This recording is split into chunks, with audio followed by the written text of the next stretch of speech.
Hey everyone. I know nothing about anime. Well, that's a little stretch. I've seen a few shows here and there, but in the grand scheme of things, I know nothing. Which sucks, because I've been watching a bunch of these cool videos where they talk about obscure animes and I want a piece of that. This shit is so cool. I want to be able to talk about this stuff, so I figured why not document it. I originally tried to write the script as if I knew what I was talking about, but I don't. I have no fucking idea about anything, so why not come learn with me? We'll be focusing mainly on OVAs, because that's the section I clicked on AnyList, and those are obscure, right? They're only released to home video, which makes the whole concept kind of obsolete these days, which is great for me. It's easy to find unknown OVAs at random. Sometimes they can be a little hard to actually watch, but that's whatever. So I did something that I like to call the Anime OVA Lucky Dip. I went on to AnyList and sorted by OVA, specifically before the year 2000, and just scrolled around and clicked 3 random ones. In hindsight, it'd probably be better to click on ones that you like the cover of, but I went true random. And I like 2 out of the 3 of them, so not a complete waste. One... Okay. Okay. Here's the 3 that were chosen. Dead Heat is a racing OVA from 1987 featuring racing driver Makoto, who was a D-class racer, but he wants to make it to the big leagues. Gravitation is an OVA from 1999 based on a manga that also later had an actual show made out of it. It's about this guy named Shuichi Shindo who writes the lyrics for his band, but he's struggling to write lyrics because the love of his life, Yuki, is being all mean and distant to him. Yume no Naka no Rondo, or as it's known internationally, Gigi and the Fountain of Youth, is an OVA that's a side story to the popular magical girl series Minky Momo, which I'm sure some of you have heard of. It's a little infamous, I think, but the plot for this OVA is that Minky Momo travels to an island to find everyone being turned into children, and then they fight like the world's military or something. It's kind of fucking awesome. My least favourite of the bunch was definitely Dead Heat. It was just kind of really basic and really boring. The basic plot is as follows. Makoto is a racer in these machines called Formula X. He's poor and he can't afford a good one though. Him and his friends only have just enough money to enter into the Open Cup that allows racers to go from D tier to A tier if they're good enough. They're at a scrapyard one day scrounging around for parts when this guy named Go comes up to them and offers them an engine, which isn't shady at all, and they accept it. Makoto and his love interest, that I already forgot the name of, take it for a night ride, and it's able to evade the cops, so it's probably good enough for racing. They don't get caught, so that's a success, and they go to the racetrack and have a sweet, lovely moment.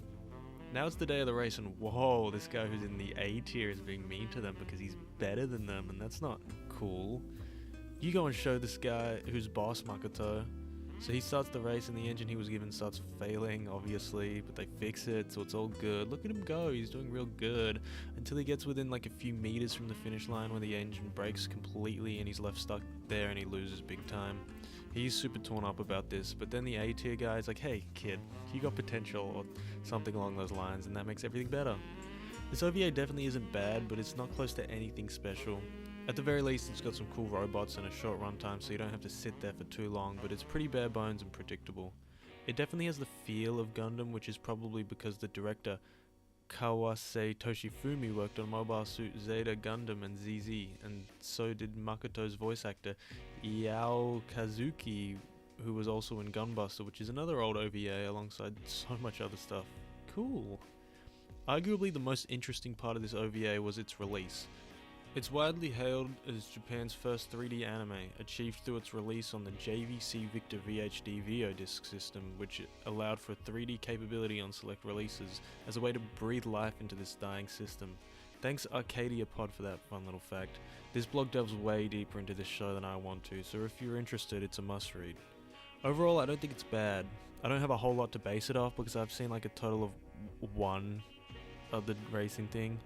It's an interesting way to spend 30 minutes and probably not a waste of time, but it isn't really something that strikes my interest, especially compared to the other 2 OVAs on this list. I went and looked through other OVAs released in 1987, and I've done maybe a total of 1 day of research on this topic, and I can already pick out a few that I can confidently say are much more entertaining and interesting than this OVA. But it's not bad, I'll give it that much. I didn't realize I was ranking these in terms of how much I like them, but that's how the script is flowing, and who am I to not when I already have clearly made my mind up. My second favourite of the bunch is Gravitation.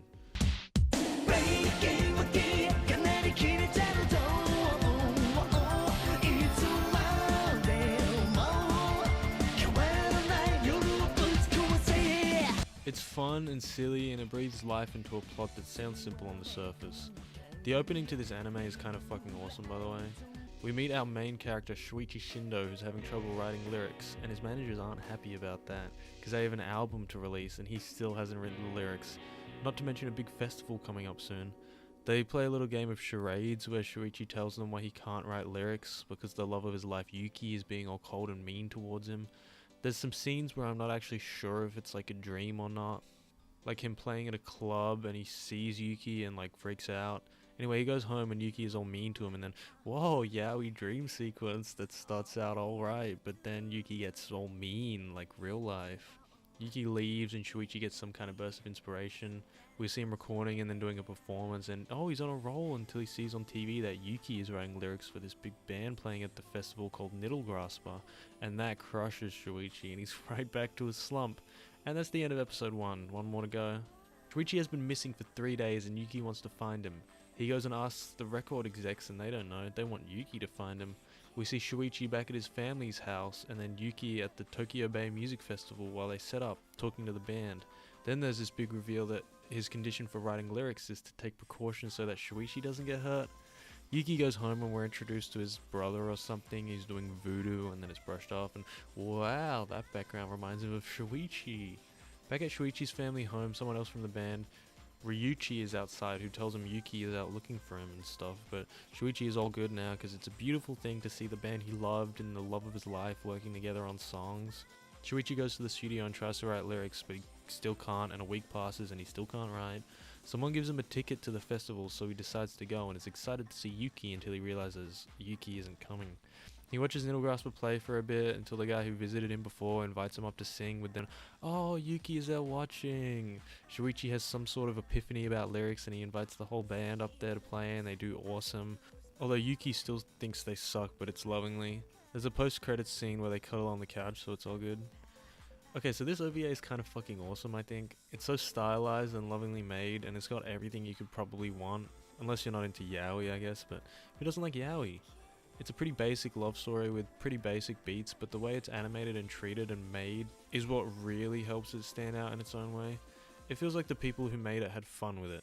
Speaking of the people who made it, the guy who directed both episodes, Shigeki Awai, has worked on a bunch of stuff like Black Clover, One Punch Man, and also Madoka Magica, which is pretty cool, to me at least. I like that one. Look at my figure. Look at my crocheted cube.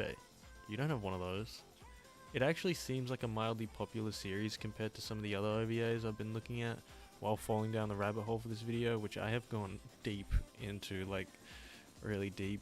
These OVAs don't even scratch the surface. In fact, compared to some of the others, they kind of suck. So maybe expect another video on OVAs. Maybe something like my favorite from each year. Anyway, Gravitation seems nowhere near obscure. It had another show and it was based off a manga. I've seen a few threads talking about how people used to love it as a kid, and I can see why. It was popular enough to get an English dub, and strangely enough a German dub, which I can't seem to find anywhere. In fact, the only existence of it is a list of some of the casts on AniDB. To be fair though, I didn't spend an ungodly amount of time searching for it, so maybe I just haven't put in the effort.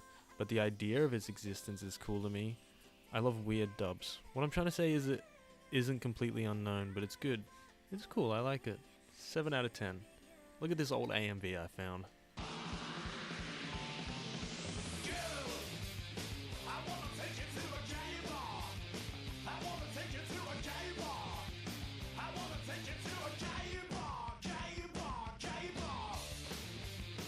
Now it is time for what is probably my favorite out of these three. Minky Momo Fountain of Youth. Not the exact title, but the English and Japanese versions have some differences, so who cares.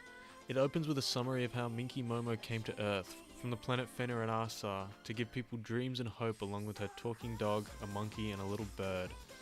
She becomes the child of a couple who work in a pet shop. Her dad a famous veterinarian who is always flying around the world. Her real parents are the king and queen of Fenrir and Asa, and she also has the power to change into an adult for a short period of time. We see that power in the opening when the talent of a show pulls out, so Momo turns into an adult to replace them. At the same show, which her parents are also at, her parents win a raffle for a South Pole journey. We see her parents prepping to leave for the trip, which Momo is very happy about. She basically pushes them out of the door and into the taxi and they leave. We then see some people in space talking about energy or something. I wonder what that could be. The parents are on the plane and it starts going down, and cut to Minky at home by herself, and she sucks at this. She forgets she's cooking stuff and the laundry. Her friends then tell her that they saw on TV the plane her parents on is missing, so they get into their car, plane, helicopter thing and go searching. They make it near to the island that their plane was over when it went down and are shot by some burst of energy that breaks their vehicle completely, and they crash into the ocean and land on a submarine which goes to the island, which is carrying people from a country who are spies, and they have a secret plot to take energy for their country, and then another country arrives, and another, and another. And then the not stereotypical natives of the island, which are not racist at all, show up and welcome them to the island and take them to a hotel.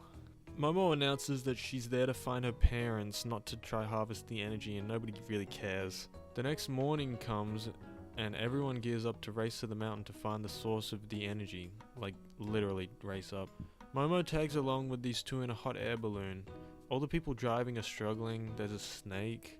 The hot air balloons have little trouble until some dragons show up, and they all get into the same hot air balloon, and then the dragons leave to go after the people on the ground. Her real parents from space are watching this and get concerned when they can't see into the big cloud at the top of the island, so they call their friend that lives like underground in Antarctica in some place that has dinosaurs and stuff. Her name is Princess Lei, to go and help her. They're on top of the island now at the peak, and they see the dragons return with an army of children, and they realize it's all the people that were racing to the top. They've all been turned into children, and they are marching up some staircase into the sky, into an orb. The only one that isn't turned into a child is Momo, and the other child, obviously.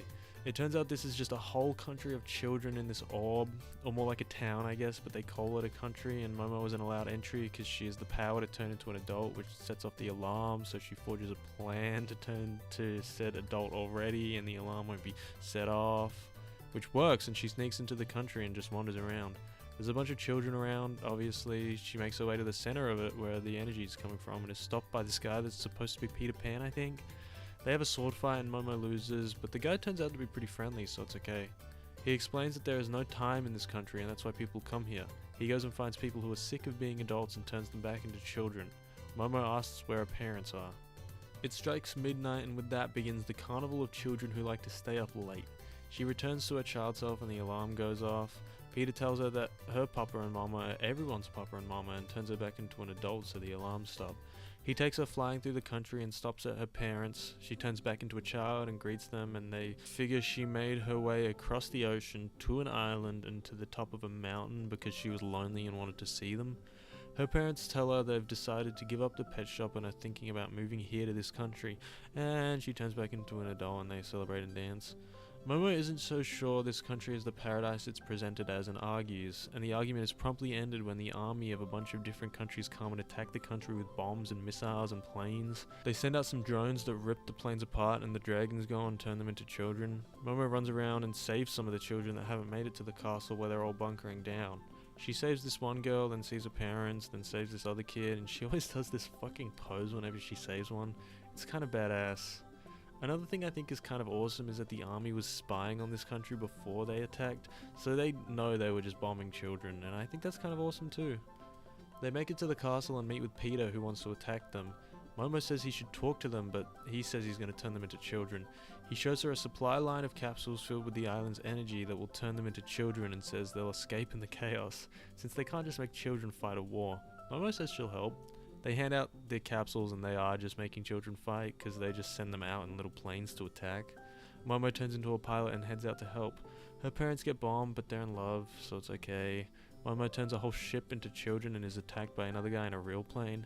She's chased into the hotel, goes through it, ends up bombing the whole hotel to the ground. Man, does she look concerned in this shot or what? Her plane gets shot down and she's crashing, but then the dinosaurs and Lei show up and save her. Remember her from that one scene, like an hour ago? Then everything disappears and the planes are gone and everyone is back to being an adult. Nobody remembers how they ended up on the island. Peter tells Momo that everyone has returned back to their times and that they're from separate dreams, and they wish each other well and say goodbye. And now everyone's happy and back to normal and everything is well and good, and look at these cool signs. Credits roll. What a ride. Honestly, I didn't go into it expecting much. I didn't know anything about Minky Momo before watching it, and this OVA was kind of amazing. It is the one Minky Momo OVA out of the 3 that did get an English release, although it's low quality and weird, and I watched it in Japanese anyway. But the whole franchise as a whole is kind of awesome. There's not much I can say about the whole franchise without just paraphrasing this Kenny Lauderdale video, which I highly recommend, link in description, but I can talk about this OVA. It's a little crazy and exactly what I was expecting, having read the synopsis about it and nothing else. I did think that it was going to suck, but in a funny way, but it kind of didn't suck at all. This was a fully thought out and realized concept, which did have its plot holes and weird inconsistencies, but it was a lot of fun. Minky Momo isn't a franchise that is really known in the West, though it was pretty popular in Japan, and this OVA being one of the only found pieces of English translation that it has is pretty cool. The original series was also dubbed in English, I think, but it was mostly lost. There's some clips floating around, I think, but that's it. Anyway, I like the magical girl genre and I like seeing this. It's cool. It's a cool OVA, my favorite of the bunch. The longest out of them, but also the only one I felt fully engaged with the whole time I watched it. This one definitely feels like a small little slice of history. Also, the director worked on so much Pokemon. 418 episodes much of Pokemon and movies and other stuff. I rate this OVA 9 out of 10. Not so much for quality, just for enjoyment. And that's our 3 weird, fun OVA Lucky Dip thing. Thanks for watching. This was my first video, so maybe subscribe if you want to see more like this. Thanks. Bye.